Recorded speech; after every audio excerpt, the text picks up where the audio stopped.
آپ کو یہ کہنا چاہیے کہ میری ملاقات 2 مہینے بعد کیوں ہوئی؟ میں ایک وزیر اعلیٰ ہوں، وہ میری پارٹی کا لیڈر ہے، میرا لیڈر ہے، اور مجھے ملاقات کے لیے 2 مہینے ویٹ کرنا پڑتا ہے، جبکہ بحیثیت وزیر اعلیٰ میرے پاس یہ اختیار ہے کہ میں کسی بھی جیل میں جا کے کسی کو بھی مل سکتا ہوں۔ تو آپ کو یہ کہنا چاہیے نکے کعبہ یا وڈے کعبہ وہ تو آپ ابا بنا ہوا ہے نا، یہاں پر اصل میں تو نکے کعبے اور وڈے کعبے ہم نے بنائے ہوئے ہیں۔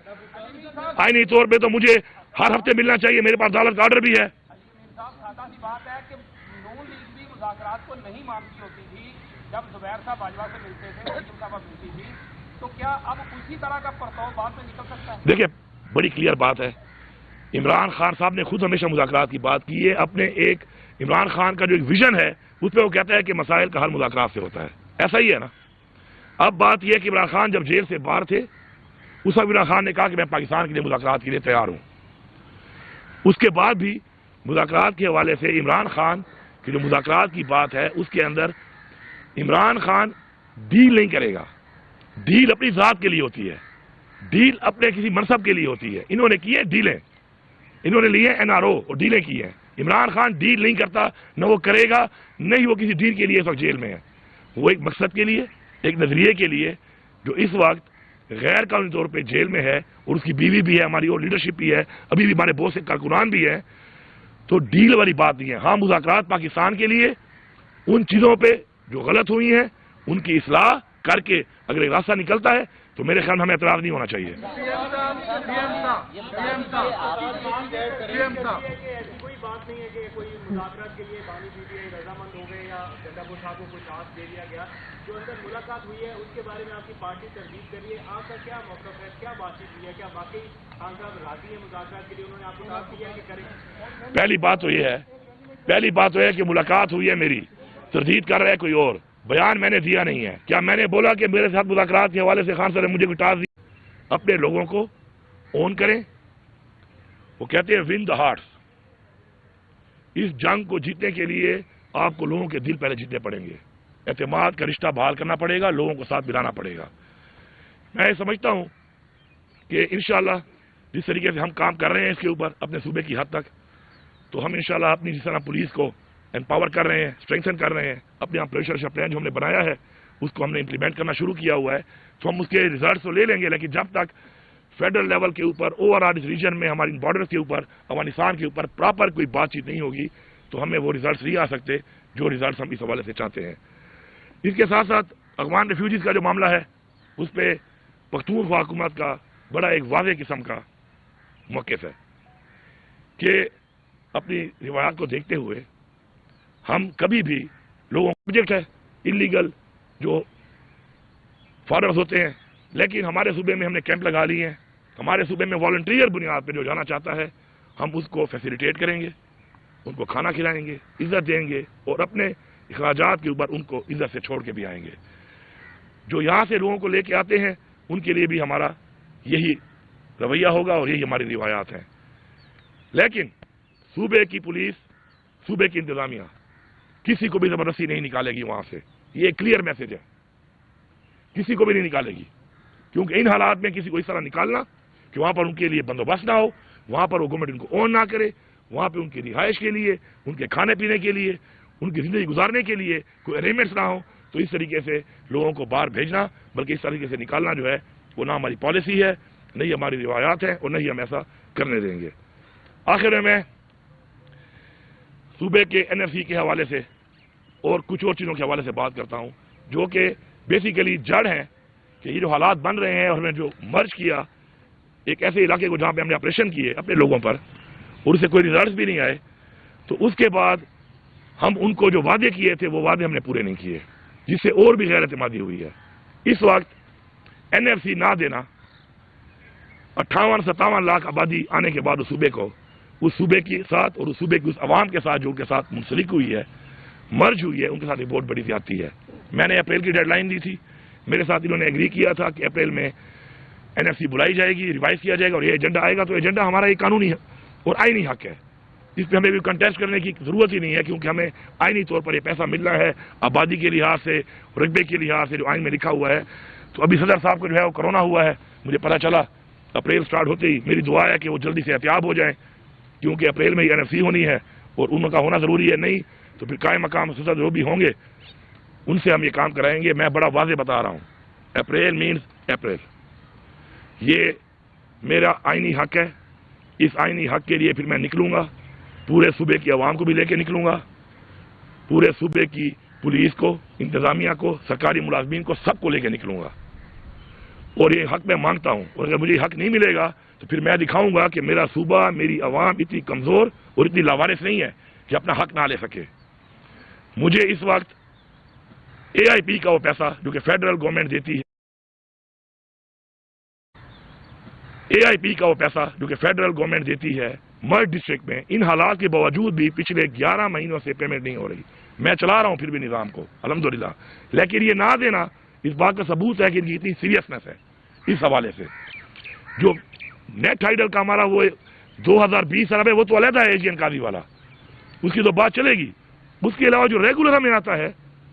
اس پہ بھی 75 ارب روپیہ ہمیں نہیں دیا گیا. یہ ثابت کرتا ہے ان کی سیریسنس کو ریگارڈنگ کے پی ایک صوبہ, اور پھر مرج ایریا جو کہ مرج صوبہ, اور پھر مرج ایریا جو کہ مرج ہو کے ہمارے ساتھ آیا. مرج ایریا جو کہ مرج ہو کے ہمارے ساتھ آیا. میں ان سے گزارش کرتا ہوں کہ ٹھیک ہے, ماشاءاللہ ریونیو میرے پاس بہت ہے, میں ایک نظام کو چلا رہا ہوں, لیکن ان پیسوں کے ملنے سے ان لوگوں کی جو ڈیولپمنٹ ہوگی, یہاں پر جو امپلائمنٹ ہوگی, یہاں پر جو مسائل حل ہوں گے, اس سے یہ حالات کنٹرول ہوں گے. تو مہربانی کر کے, ہم پاکستان کا حصہ ہیں, ہمارا یہ آئینی حق ہے اور ہمارا یہ قانونی حق ہے, ہمیں یہ دیا جائے. اس وقت بھی کرم میں مسئلہ بنا, سارا فائنینس صوبائی حکومت کر رہی ہے اس کو. آپ کا بکاخیل میں کیمپ ہے, ان کی ذمہ داری ہے, انہوں نے پیمنٹس روکی ہوئی ہیں, ان کو پیمنٹ صوبائی حکومت کر رہی ہے. احسان نہیں کر رہی, ہمارا یہ فرض ہے, ہم کریں گے, لیکن جس کی ذمہ داری ہے, جس کی کمٹمنٹ ہے, اس کا نہ کرنا ان کی مس کمٹمنٹ, ان کی ذمہ داری اور غیر سنجیدگی, یہ تینوں چیزیں جو ہیں اس سے واضح ہوتی ہیں. اور میں آخر میں اتنا ہی کہوں گا کہ جو یہ باتیں میں نے کی ہیں, اسے میں نے ٹائم لائن بھی دے دی ہیں, اسے میں نے موقع بھی دے دیا ہے, اس کے اوپر آگے پھر جو بھی چیز آئے گی سامنے تو اسے بھی آپ کو بھی قوم کو پھر انشاءاللہ اس پہ آگاہ کیا جائے گا. آپ نے دہشت گردی کی بات کی, خیبر پختونخوا میں دہشت گردی فاصلہ جو لوگوں کو مسافروں کو بے دردی کے ساتھ سے بسوں سے اتار کر گاڑی چلا کر شہید کیا گیا, پھر اس کے بعد ان کو انصاف ملا تو جو ابھی تک سے 6 ماہ سے زیادہ کا گزر چکا ہے, معاشرے میں 30 تک کوشش نہیں بنا سکے ہیں, ان کو انصاف سے فراہم نہیں کر سکے. آپ کب تک ان کو گلے لگا رہے ہیں, اور ساتھ ساتھ جن پولیس آفیسروں کو شہید کیا گیا تھا ان کی تحقیقات کہاں تک پہنچ چکی ہے, انصاف فراہم کروانے؟ پہلی بات تو یہ دیکھیں جی, یہ جو پڑا چراغ کا مسئلہ ہے 103 سال سے پرانا مسئلہ ہے. ہمیشہ یہی ہوا کہ وقتی طور پہ حل ہو جاتا تھا تو اس میں حکومت آرام سے بیٹھ جاتی تھی. ہم نے اس کا واضح مکمل حل نکالا ہے. بنکرز ہم نے جرگا کر کے بٹھا کے بنکرز کو ہم ختم کر رہے ہیں, اور یہ بنکر ہزاروں کی تعداد میں جب بنے اور بننے دیے گئے تو اس وقت ستو پی کے جو سو رہے تھے ان کا ذمہ دار تو میں نہیں ہوں, نمبر 1. نمبر 2, اگر وہاں پہ جو ہوا deputy commissioner in the line of duty, یہ عملداری ثابت ہوتی ہے حکومت کی کہ وہ in the line of duty front line پہ وہ زخمی ہوا, اس میں اسسٹنٹ کمشنر زخمی ہوا, اس میں ہمارے لوگوں نے شہادتیں دی وہاں پر. اس کے بعد جو کارروائی نہیں چھوڑے جا رہے تھے اس کے اوپر ٹرکوں کو جلایا گیا, حملے کیے گئے, لیکن الحمدللہ اس کے بعد سے اب تک متواتر ہمارے کارروائی جا رہے ہیں. میں نے مسئلے کا مکمل حل نکالا ہے, اور الحمدللہ آپس میں بیٹھ کے ایک سیز فائر کے ساتھ ساتھ اس وقت اس پورے روڈ کے اوپر 1 ارب روپیہ میں نے دیا ہے, جس کے اوپر مکمل چیک پوسٹیں بن رہی ہیں, مکمل کیمرے لگ رہے ہیں, تاکہ یہ مسئلہ ونس فار آل حل ہو. وقتی طور پہ نہیں کہ ایک سیز فائر ہو گیا جرگے کا تو بعد میں آرام سے بیٹھ جاؤں. تو اس پہ انشاءاللہ کام ہو رہا ہے, اور ہم نے کوئی کسر نہیں چھوڑی کسی بھی طرح کی اس مسئلے کے اوپر. اور الحمدللہ اب کافی مہینوں سے وہاں پہ امن بھی ہے, اور انشاءاللہ سپلائی بھی شروع ہو چکی ہے. ہاں, اب آپ جو کہہ رہے ہیں اس میں فیڈرل حکومت کا کیا پھر رول, میں نے ریکویسٹ کی کہ پیسے میں دوں گا, ایویشن سے مجھے جہاز دے دو تاکہ میں لوگوں کو لا سکوں. میرا ہیلی کاپٹر تو وہاں پہ چل رہا ہے چنچی کی طرح, لیکن ایک ہیلی کاپٹر کی گنجائش 16 بندے نہیں ہے.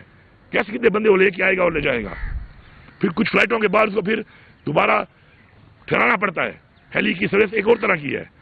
میں نے کہا پیمنٹ بھی میں کروں گا. انہوں نے مجھ سے وعدہ کیا کہ آپ کو ہم جہاز دیں گے, نہ وہ جہاز دے رہے ہیں, نہ مجھے C-130 مل رہا ہے, اور میرا ہیلی کاپٹر جو ہے اس پہ کام کر رہا ہے, اور میرے پاس یہ وسائل ہیں نہیں, اپنا جہاز میرے پاس ہے نہیں. تو یہ بھی ہمارے پارٹ پہ تو جو ہے ہم نے کیا, ان کے پارٹ پہ جو تھا انہوں نے کچھ نہیں کیا.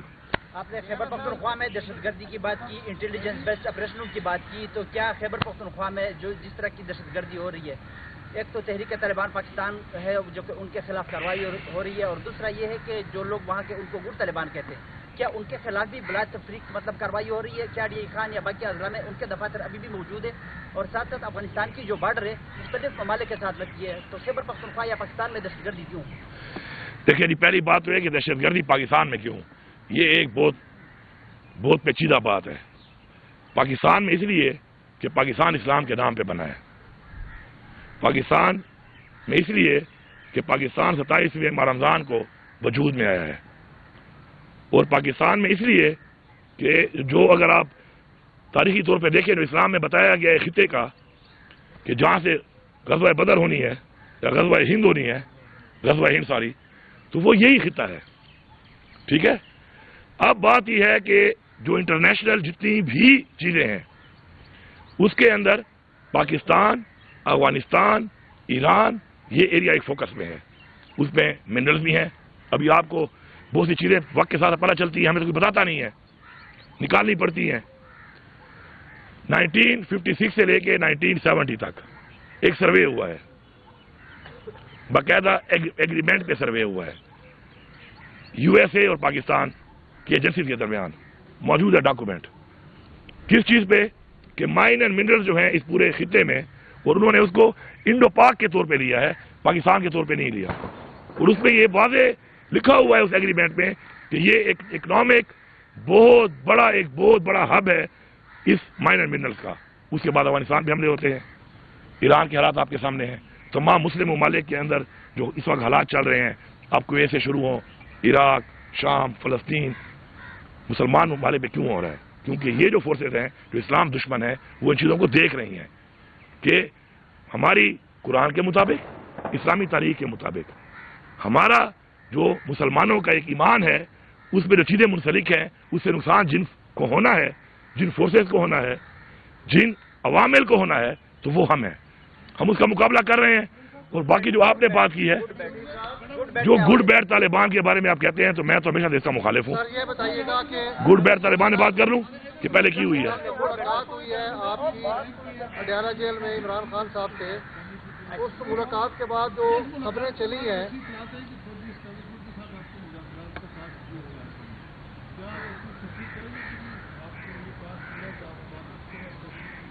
دیکھیے پہلی بات تو یہ ہے